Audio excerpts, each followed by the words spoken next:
ஏசப்பா நம்மோடு என்ன பேசுறார் என்று நாம் பார்க்க போகிறோம். 2 நாளாகமும் 14:7 கர்த்தரை தேடினோம், சுற்றிலும் நமக்கு இளைப்பாறுதலை கட்டளையிட்டார்.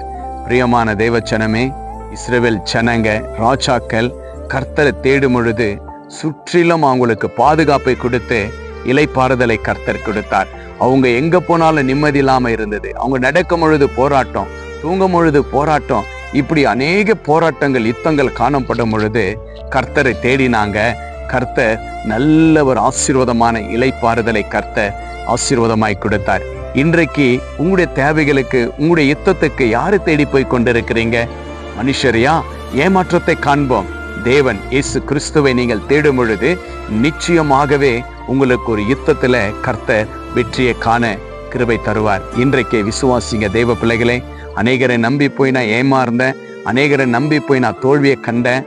ஆனா இன்றைக்கு இயேசு கிறிஸ்து எனக்காக யுத்தம் பண்ணுவார்.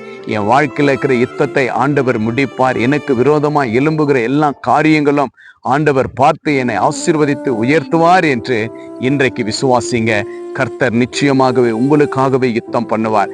இஸ்ரவேல் ஜனங்களை கர்த்தர் எப்படி யுத்தம் பண்ணி பாதுகாத்தாரோ அதே போல நீங்க இயேசு கிறிஸ்துவ விசுவாசத்தோடு நீங்கள் நம்பி செபிக்கும் பொழுது கர்த்தர் உங்களுக்கு விரோதமாய் எழும்புகிற எல்லா யுத்தத்திற்கும் கர்த்தர் உங்களுக்கு முன்பாக கர்த்தர் யுத்தம் பண்ணுவார். ஜெயத்தை நீங்க பெற்றுக்கொள்ளுவீங்க.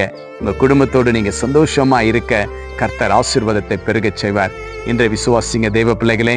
கர்த்தரை நான் நம்புவேன், இயேசு கிறிஸ்துவை நான் விசுவாசிப்பேன், எனக்காக என் இயேசு யுத்தம் பண்ணுவார் என்று நம்புங்க. அது எப்படியாப்பட்ட யுத்தமா காணப்படட்டும், இயேசு உங்களுக்கு யுத்தம் செய்வார். விசுவாசி